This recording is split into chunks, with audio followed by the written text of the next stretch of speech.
Tuesday, March 21. The New Jerusalem. The biblical description of the New Jerusalem is what Abraham saw by faith.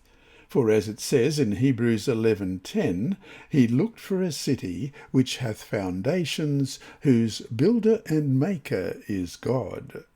The New Jerusalem is God's masterpiece, built for those who love him and keep his commandments.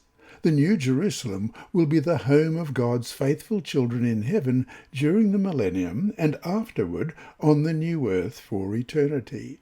There is good news for those of us who don't like packing or moving. God takes care of everything. John says he saw the city in chapter 21 of Revelation and verse 2. Then I, John, saw the holy city, New Jerusalem, coming down out of heaven from God, prepared as a bride adorned for her husband. Read Revelation chapter 21. What are some of the things that we are promised? Revelation 21, beginning at verse 1. Now I saw a new heaven and a new earth, for the first heaven and the first earth had passed away. Also there was no more sea. Then I, John, saw the holy city, New Jerusalem, coming down out of heaven from God, prepared as a bride adorned for her husband.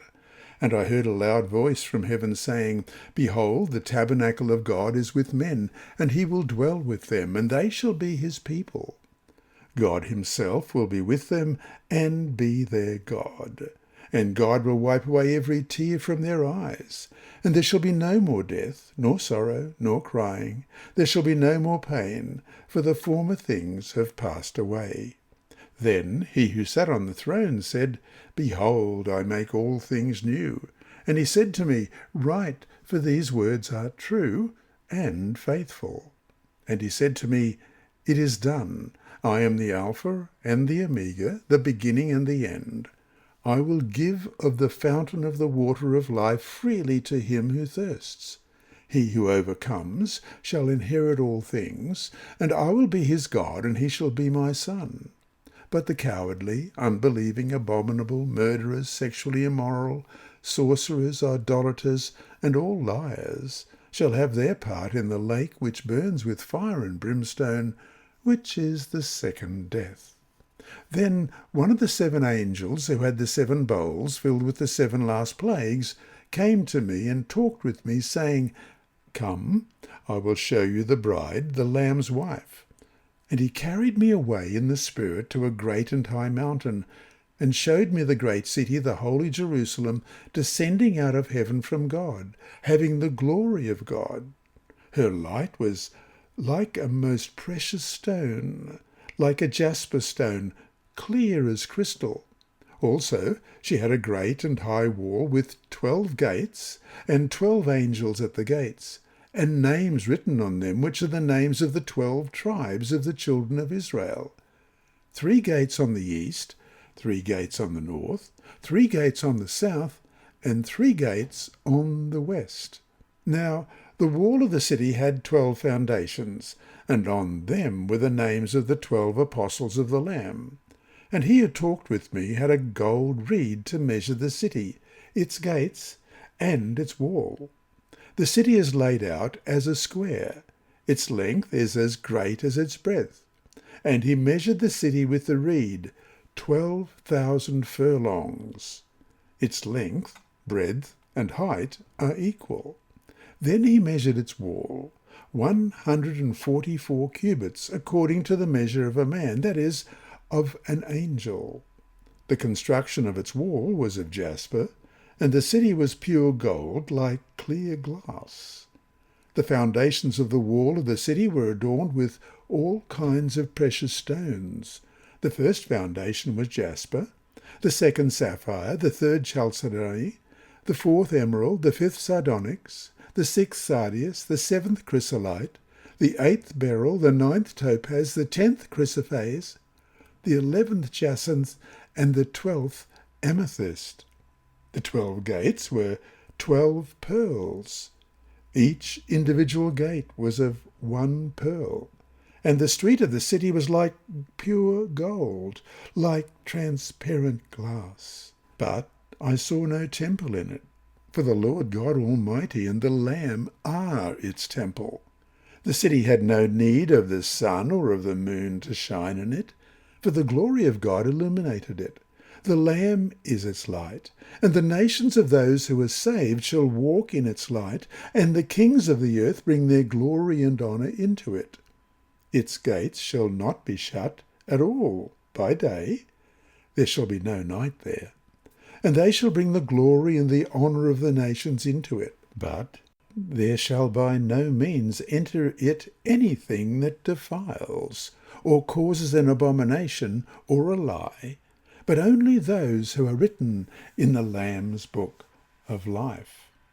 There's so much here that our minds can barely comprehend, damaged as they are by sin, and knowing only a fallen, sin-racked world. But what we can understand is so full of hope. First, just as Jesus dwelt with us in this fallen world when he came in the flesh, he will dwell with us in the new one. What a privilege it must have been for those who saw Jesus up close and personal. We will have that opportunity, only now without the veil of sin distorting what we see. Then, too, how do we who only know tears and sorrow and crying and pain understand one of the greatest promises in all the Bible? And God will wipe away every tear from their eyes. There shall be no more death, nor sorrow, nor crying. There shall be no more pain, for the former things have passed away, in verse 4. All those former things will have passed away, things that never should have been here to begin with. Also, flowing from the throne of God is the pure river of life, and on either side of the river is the tree of life. God's throne will be there, and they shall see his face. We read in Revelation chapter 22, verse 4. Again, the redeemed will live with a closeness to God that, for the most part, we don't have now. So to finish today, read Revelation 21, verse 8, about the fate of those who will face the second death. Let's read that before we continue. But the cowardly, unbelieving, abominable, murderers, sexually immoral, sorcerers, idolaters, and all liars shall have their part in the lake which burns with fire and brimstone, which is the second death. Which sin of those depicted there could not have been forgiven by Jesus? Why, then, are these people lost, when some who have done the same things are saved? What is the crucial difference between these two groups? This lesson was read by Dr. Percy Harrold for Christian Services for the Blind.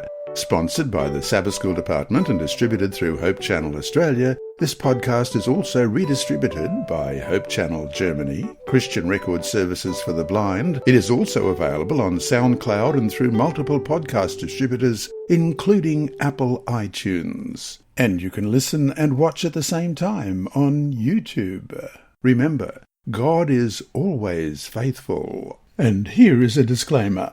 Contents of these lessons are not intended to be financial advice, but is general commentary based on biblical principles. The reader is encouraged to seek competent professional advice which will suit their particular personal situation.